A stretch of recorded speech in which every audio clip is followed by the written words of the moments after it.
there is a continued challenge in resolving the water shortage across South Africa. Now, many municipal and provincial suppliers blame load shedding, climate change, capacity, and even wasteful residential consumption as the main culprits for the crisis. Someone who has been at the center of trying to turn the tide on water security in the country is Ferrial Adam, who is a civil justice activist. Ferrial, a pleasure to have you on the program this afternoon. So given the multifaceted challenges facing the country's water security, how do you prioritize and even address the various factors such as load shedding, climate change, capacity issues, and wasteful residential consumption in your advocacy and initiatives as well? Good afternoon, and thank you for having me on your show. Yeah, I think it becomes quite difficult. All of that you've mentioned are contributors, but some more harsh than others. So I think when we're talking about load shedding and the lack of investment in our infrastructure, those are the top reasons for why we're facing what we're facing in terms of our water. I do think that we as people need to save and be more mindful. But I think that is not the key reason why we're facing what we're facing right now. So reflecting on your background in anti-apartheid activism, how is your journey from political activism to environmental justice? How has it been influenced by the broader concept of justice? And how do you see these two realms intersecting as well? So I think for me, it was a very easy transition because if we look at injustice as a whole, it makes complete sense to work on environmental justice. So that was my trajectory, basically, as an activist during the anti-apartheid struggle. And then, realizing in the early 90s that actually there's still a lot more that needs to be done and that there's still a lot of people who are facing environmental injustice, and we see that up until today. So it was a very easy trajectory to move into that and to actually highlight the fact that we may have fought apartheid, but in our society as a whole, there's still a lot of injustice that needs to be dealt with, social and environmental. So the Bucket Brigade initiative you were part of in the early 2000s played a crucial role in holding the government and the private sector accountable. How did this experience then shape your approach to citizen science, and what inspired you to extend this concept to water testing through this Water Can initiative?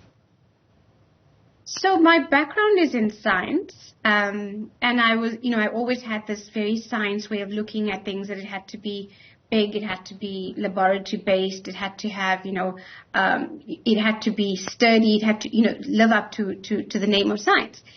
And so when I first found out about the Bucket Brigade, I was working for an organization called Groundwork, which is an environmental justice organization still doing the amazing work that they're doing in South Africa. And the Bucket Brigade basically used a 20-liter bucket, a specialized bag, and a bicycle pump, where ordinary people could then take a sample, what you would call a grab sample of air, and send it to a laboratory for testing. They would then get the results and be able to challenge big corporations about the levels of pollution in the atmosphere. And that for me, at first when I thought it's a bucket and a bicycle pump, how is this going to work? And it was phenomenal. It changed my entire world and the way I see science, in that everyone can make a difference to turn the tide on injustice.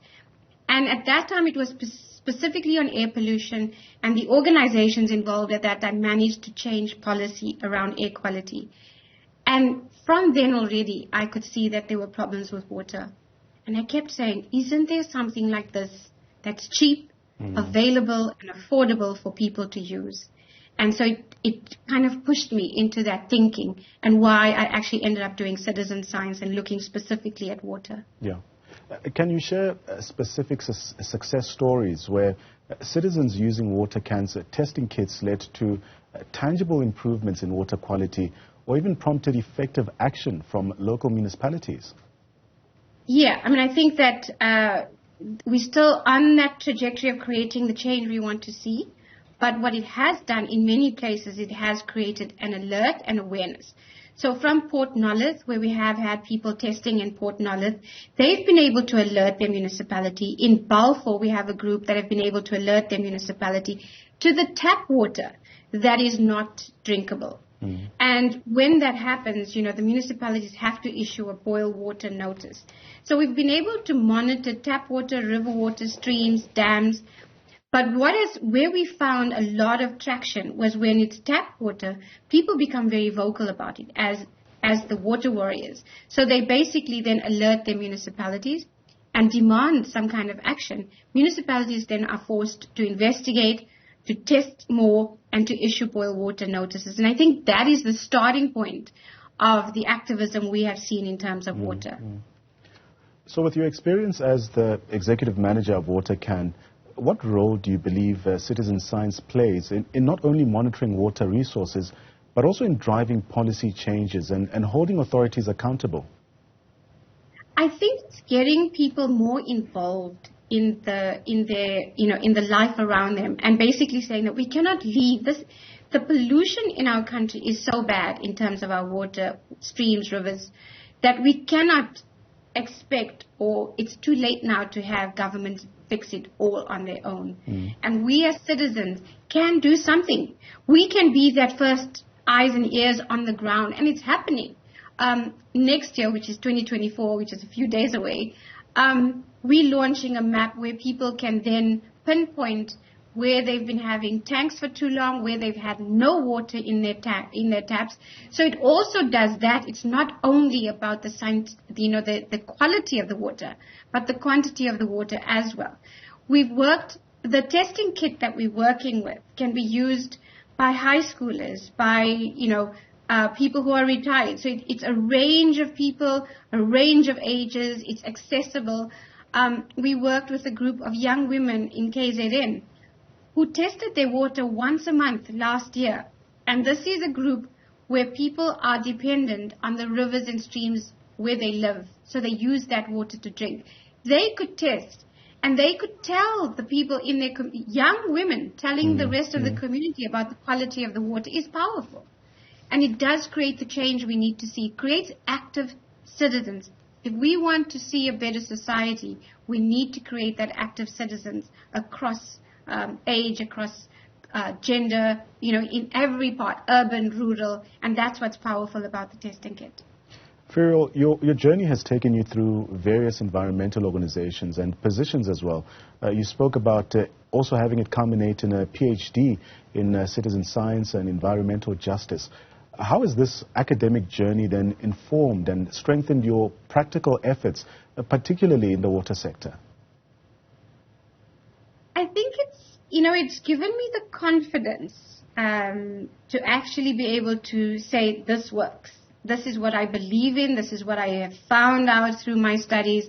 And this is something that I think can work. I do think that it's also, we live in a society where environmental activists for a long, long time were seen as not knowing expert knowledge, not having expert knowledge. So when you go and you start talking about the science around whether it's air quality, climate, water, food security, all of that, when you start talking about the science and you're dealing with either government or big industries, it's basic, they look at you as if you really don't know, you don't have the information. Yeah. But when you have the added kind of education and studies, you can use that as leverage, and that's something that has helped to actually push the boundaries a little bit more. As we get to the tail end of our conversation, I also want to mention that WaterCan has also laid criminal charges against the city of Johannesburg, and the case is under investigation from what we understand. Can you elaborate on the nature of the charges and the potential implications for the broader issues surrounding water management in the city? Yes. So, there's a few municipalities that have not been really good in terms of wastewater treatment, and City of Joburg is one of them.